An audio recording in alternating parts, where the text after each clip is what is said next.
So welcome back mga kalabawang Bisaya, Davao Ribay. So muna mga lods, kay birthday sa ugangan mga lods, muna siya mga lods, 58 years old. Oh. Ya. Una ato asawa nako, wala gikidnap na mga lods. Muna si Jim TV, Jinbit TV mga Jinbit TV, oh. mga kalababong Bisaya. Tara asawa na mga lods, oh. Muna akong asawa mga lods.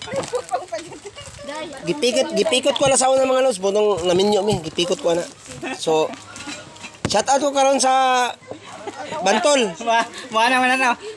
Pikot pa nang mga na. Shout out ko sa Bantol mga lods, Pitsa 4 moto ko diya kay nay kasal sa akong mga brother Muslim, mga lumagbas og magulintang muna yung mga kuan sa mga Bantol mga lods sa Quarry. Pinaka mga buutan nga Muslim mga lods nga akong nakuan kay gihimo ko og ikaduha lang nga pamilya. Shout out ko sa akong ikaduhang amahan si Sarge Torres, lumagbas muna siya mga lods. Og iya mga anak kana piting agaw na ko nila og igaga ko nila pag. Karon mo ato ko Pitsa 4 mga lods kay nay kasal Pitsa 5. So mutabang ko tog mga luto-luto. Nya kato si Boss Lionel Nabasca kana tirador po na sa Bantol mga lods. Wala na oy puno na. Ni order sa ako og duha ka mousetrap. Nag-order sa ako duha ka mousetrap. So muhatod ko karon Pitsa 4 yato na ko siya. So oh, sa lingawa mga lods oh.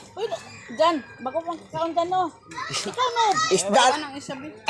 Isda ra mga lods, isda oh. Ikaw nang tambok be. Oh. Si Pitbit bilinis be. Isda ra mga lods, oh sugba. Bit ba bilinis. Oh, shout out ko kay Jenny Magulintang ug kang Brando Makakwa. Kana manay mga kala si Jenny Magulintang nga ako po nang madam dia sa Bantol. Buutan.